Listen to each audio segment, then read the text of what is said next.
Club nights, hip hop steps. పూర్తి వివరాలకు చదవండి రేపటి సాక్షి దినపత్రిక. కూటమి ప్రభుత్వం తీసుకువస్తున్న నూతన మద్యం పాలసీపై మహిళా సంఘం నేతలు ఆగ్రహం వ్యక్తం చేస్తున్నారు. విజయవాడలో నూతన మద్యం పాలసీపై రౌండ్ టేబుల్ సమావేశం నిర్వహించారు.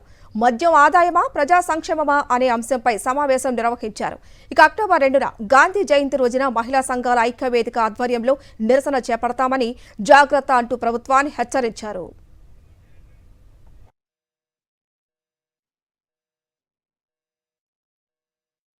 మహిళా సంఘాల ఐక్యవేదికగా మేము ప్రభుత్వాన్ని కోరేది ఒకటే, మద్యాన్ని ఏరిలే ప్రవహించే పరిస్థితుల్లో మీరు నిర్ణయాలు చేయొద్దు.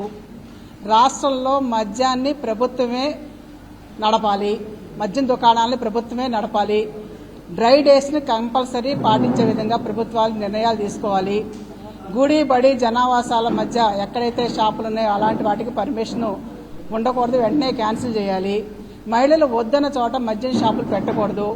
డీ అడిక్షన్ కేంద్రాలని ప్రతి పిహెచ్సిలో కూడా ఉండేటట్లు ఏర్పాట్లు చేయాలి. అలాగే టైమింగ్స్ విషయంలో కూడా ఇప్పుడు 12 గంటల పాటు విచ్చలవిడిగా మద్యం అమ్మకాలు చేసుకోవచ్చు అని చెప్పేసి షాపులకి పర్మిషన్ ఇచ్చే పరిస్థితి కనిపిస్తూ ఉంది. అలాంటి పరిస్థితి మాత్రం ఉండొద్దనేది మేము డిమాండ్ చేస్తూ ఉన్నాం. ఈ మద్యం పాలసీని వాళ్ళు ఒక వ్యాపారాత్మకంగాను మద్యం ద్వారా ఆదాయాన్ని అమ్మకాలను ఏ విధంగా పెంచాలి అనేటువంటిది తప్పితే కేబినెట్లో కనీసం దాని నియంత్రణ ఏ విధంగా చేయాలి అనేటువంటి చర్చించినట్టుగా కూడా కనపడిన పరిస్థితి కనపడుతూ ఉంది. సమాజంలో ఉన్నటువంటి ప్రజలు ఎక్కువ మంది మద్యం తాగి ఎక్కువ డబ్బు వస్తే సమాజం బాగుపడుతుంది అనుకునే భ్రమల్లో ఉంటే అటువంటి ఆలోచనలో ఉన్నటువంటి నాయకులు ఆ భ్రమల నుంచి బయటపడాలి అని కూడా మేము చెప్తా ఉన్నాం.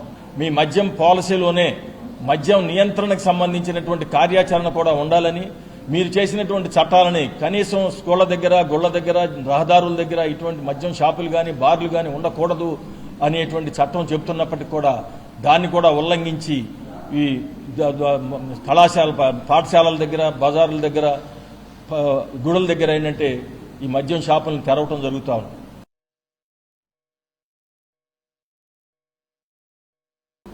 గత ప్రభుత్వానికి భిన్నంగా మేము పారదర్శకంగా ఉంటాము అని చెప్పేసే విశ్వాసాన్ని ప్రజలకు కల్పించి కోటి ఆశలతో ఆకాంక్షలతో మిమ్మల్ని ఎన్నుకున్న తర్వాత ప్రజాభిప్రాయం కోసం మద్యం పాలసీ మీద ఒక చిన్న ముక్క ఎక్కడో వాట్సాప్లో పెట్టేసి మీ అభిప్రాయాలు ఇవ్వండి అని ఎందుకు అడిగారు అని మేము అడుగుతున్నాం.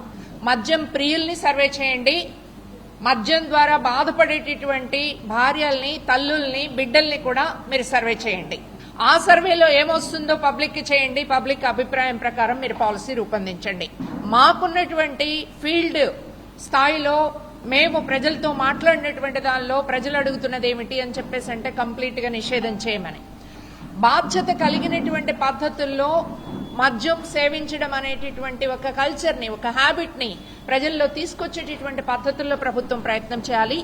అందుకోసం ఇప్పుడు 72,000 అవుట్లెట్స్ ఉన్నాయి అక్రమంగా అని చెప్తున్నారు. ఈ బెల్ట్ షాపుల్ని నిరోధిస్తారా లేదా మేము అడిగే ప్రశ్న అది.